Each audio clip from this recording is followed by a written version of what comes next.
Olá meninos, tudo bom? Nossa aula hoje vamos fazer o final da chamada República Populista e a transição para o período que ficou conhecido na nossa história como ditadura militar ou ditadura civil-militar, que vai ser um período de 21 anos da nossa história, que nós vamos ser governados por presidentes que serão marechais, né? Serão coronéis, serão generais, né? São generais como Castelo Branco, Costa e Silva, tá certo? Um outro período da história brasileira. Então hoje, na verdade, eu vou falar para vocês do governo João Goulart, presidente Jango, como ele ficou conhecido, que o João Goulart, ele era vice do Jânio Quadros, aquele que governou poucos meses, que nós vimos na aula passada, que ele tinha uma vassoura como símbolo de governo dele, né, que ele disse que iria varrer a corrupção do Brasil, mas ele teve um governo muito complicado, até marcado por medidas estranhas, como proibir as mulheres de usar biquíni aqui no Brasil, e ele acabou renunciando depois de quase 8 meses de governo. E vocês sabem, quando um presidente renuncia, quem tem que assumir é seu vice. Só que, para o vice do Jânio Quadros, o João Goulart, assumir, a confusão foi grande. E é essa confusão que vai abrir espaço para que os militares cheguem ao poder, praticamente 3 anos depois que a confusão começou. Porque é o seguinte, o Jânio Quadros renuncia em 61. E quando o Jânio Quadros renuncia, o vice dele, João Goulart, não estava aqui no Brasil. Na verdade, ele estava representando o presidente numa viagem oficial à China, a China socialista, a China comunista. E quando o Jânio Quadros renuncia, meninos, o João Goulart, ele é avisado, né, que o presidente renunciou e que ele tinha que voltar imediatamente ao Brasil para assumir a presidência. Só que, quando ele renunciou, o presidente, teve uma briga aqui no Brasil entre aqueles dois maiores partidos que eram rivais, o PTB, que era o partido de Vargas, que era o partido de João Goulart, e a UDN, que era rival a eles. Tá certo? O que o PTB queria? O PTB queria que a Constituição fosse respeitada. Foi até uma campanha chamada Campanha pela Legalidade. O que seria a legalidade? Que a Constituição fosse respeitada. E qual seria o respeito dessa Constituição? Que se o presidente renunciou, o vice tem que assumir. João Goulart tinha que assumir a presidência brasileira. Só que a UDN, né, queria novas eleições. Não queria que o João Goulart assumisse, até porque começaram a divulgar notícias que o João Goulart era uma ameaça ao Brasil, que ele queria implantar no Brasil o comunismo, que ele estava lá na China comunista querendo trazer o comunismo para cá. E aí teve uma confusão muito grande, ficamos à beira de uma guerra civil. A situação ficou tão tensa que o avião que trouxe João Goulart da China para o Brasil não aterrissou em solo brasileiro, porque havia riscos desse avião ser bombardeado em pleno ar e ele morrer, porque tinha militares que eram a favor da UDN, entendeu? Ele vai para o Uruguai e fica lá um tempinho até que a situação se resolvesse, porque aqui a confusão foi muito grande, meninos, entre o PTB, que queria que ele assumisse, queria que a Constituição fosse respeitada, e a UDN afirmando que ele representava uma ameaça comunista, que novas eleições deveriam ser feitas.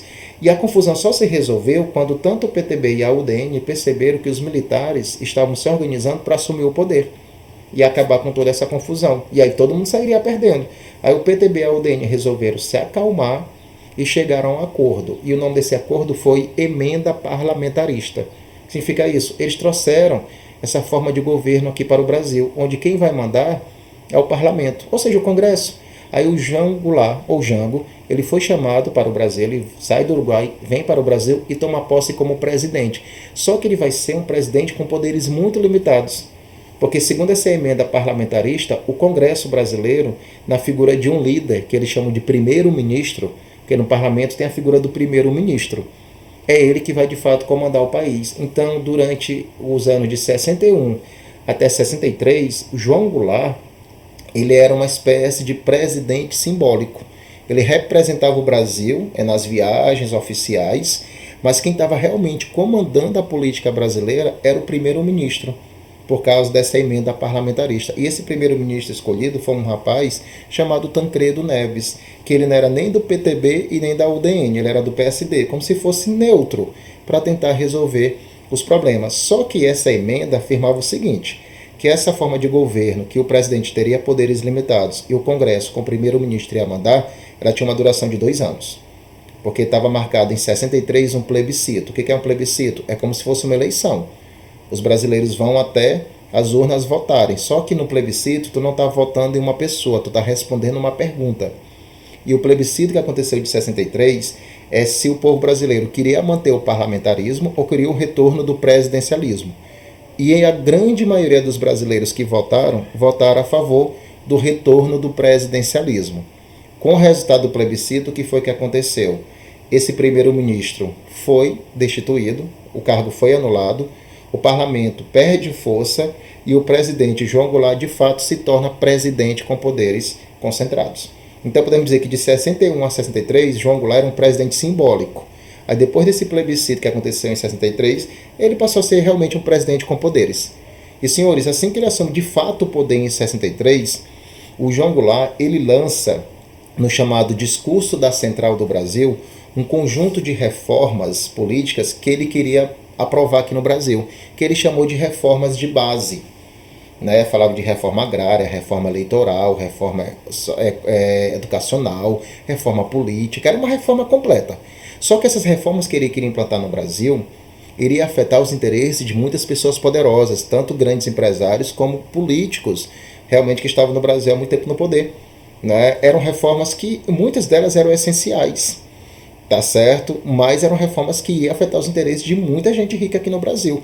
E o João Goulart, nesse discurso da Central do Brasil, ele falou mais ou menos o seguinte: ele pediu ao povo brasileiro para irem para as ruas se manifestarem para obrigar o Congresso a aprovar as reformas que ele queria implantar. Porque ele, na condição de presidente, ele não pode aprovar leis.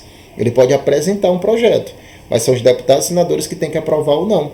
Então o João Goulart, ou Jango, ele pediu ao povo brasileiro para ir às ruas se manifestarem para pressionar o Congresso para aprovar as reformas de base.